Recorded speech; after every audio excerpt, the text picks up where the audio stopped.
fedha ambayo ilitumika kulipa kodi ya pango, kufanya marekebisho ya ofisi, usajili, kulipa leseni, vibali na kununua mzigo wa dawa kwa mara ya kwanza.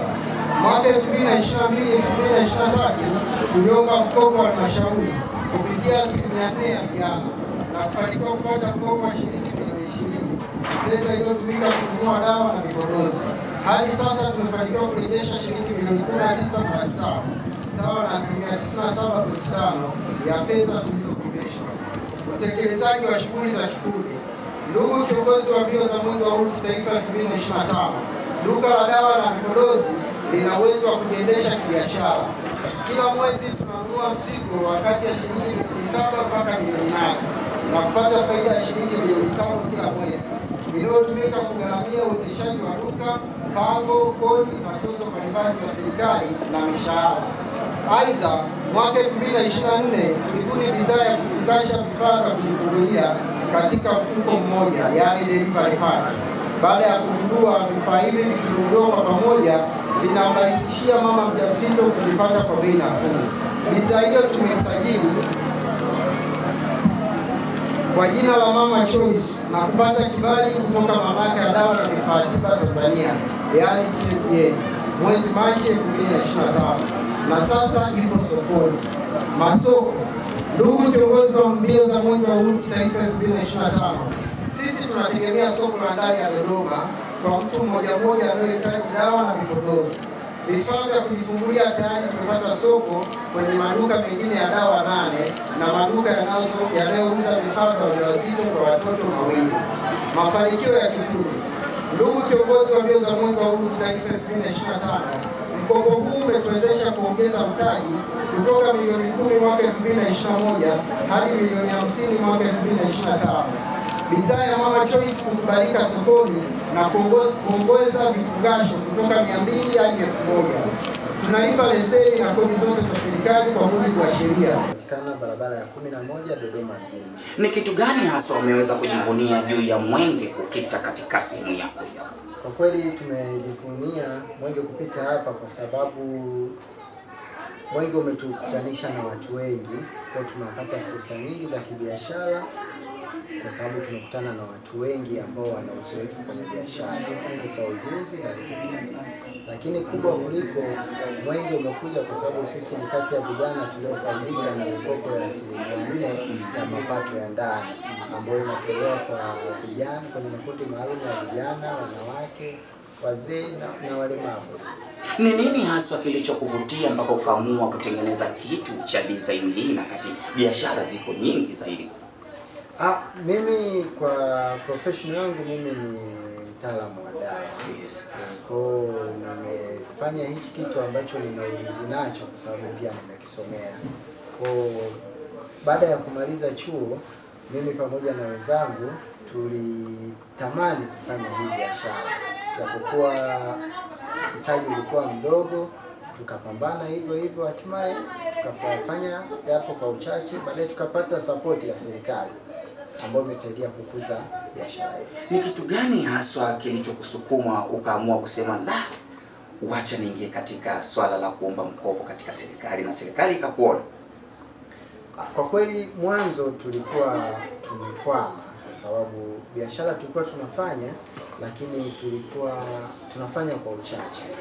Lakini tulikuwa tuna mawazo ya kufika mbali zaidi, lakini tukiangalia mapato yetu akawa hayatoshi. Baadaye tukaja kwenye kusoma tukagundua kwamba serikali inatoa mikopo kwa vijana, na tukajua kwa sababu sisi ni vijana na serikali inatoa mikopo kwa vijana, kwa nini sisi tusijaribu? Tukaenda mara ya kwanza kabisa baada ya kupata hiyo mawazo tukaenda kwa ofisi ya mkuu wa wilaya. Tukabahatika kuonana na mkuu wa wilaya Mheshimiwa Jabiri Shekimweli, akatuelekeza nzuri sana. Tunamshukuru Mwenyezi Mungu kwa kukutanisha naye kwa sababu alitupa moyo na akatuambia kwamba inawezekana. Cha muhimu ni kufuata zile taratibu tu ambazo serikali imeweka. Kwa sisi tukaandika muhtasari wetu, tukaweka wazo letu la biashara, tukaenda kwenye kata yetu, tukaelekezwa vitu ambavyo tunatakiwa kufanya, tukavifanya na hatimaye tukapata mkopo. Na katika swala la kuweza kuzindua duka hili rasmi, ulitegemea kwamba siku ya Mwenge wa Uhuru ndio utaweza kuzindua rasmi, au ulifanyaje ili mtazamaji pia aweze kujua, maana ni kitu cha kipekee sana? Sawa, sisi biashara tulianza kabla ya leo, japo ilikuwa kwa uchache, lakini baada ya kupata huu mkopo tukakuza biashara. Sawa, na ambao sisi tulipata mkopo wa milioni 20 na yote tumefanikiwa kuirejesha mpaka sasa. Kwa hiyo, lakini pia baada ya hapo tuliweza kubuni bidhaa nyingine mpya tofauti na ile ambayo tulikuwa tunafanya mwanzo. Baada ya kuangalia changamoto ambazo wanawake wajawazito wanapitia, tukaona kwa nini tusibuni kitu ambacho kitaweza kuwasaidia wanawake wajawazito. Tukaangalia vifaa vile ambavyo wanawake wajawazito wanatumia wakati wa kujifungua, kuna ili kuwapunguzia gharama na mama kwenda mara huko amenunua sirinji, kaenda kanunua katikati huku. Tukasema kwa nini sisi tusibuni kitu ambacho kitakuwa kimecontain vifaa vyote ambavyo wanawake wajawazito wanavitumia.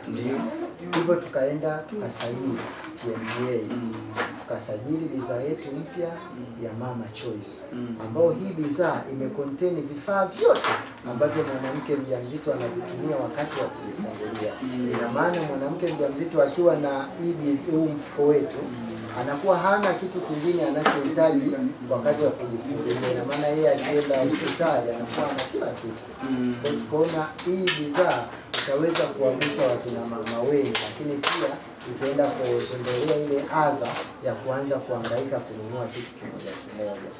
Baada ya kufanikiwa kusajili hiyo bidhaa yetu, ikapata kibali, tukaifungua. Tumeanza kama mwezi uliopita, na baada ya leo Mwenge kutembelea imezinduliwa rasmi sasa. Ndio itasambaza sehemu zote.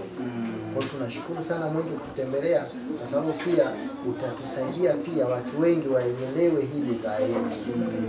Malengo ya baadaye ni hapi, hususan kwa wale, kwa sababu sasa hivi kuna watu wengi sana wameitazama hili duka na wengine bado wataendelea kukutazama. Malengo yako ni hapi ya baadaye ya kuweza kufungua, kuongeza tena duka kama hili?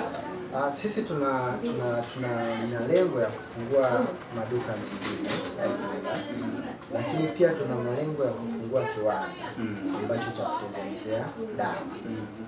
Japo hili lita take time, lakini kidogo kidogo tutaweza.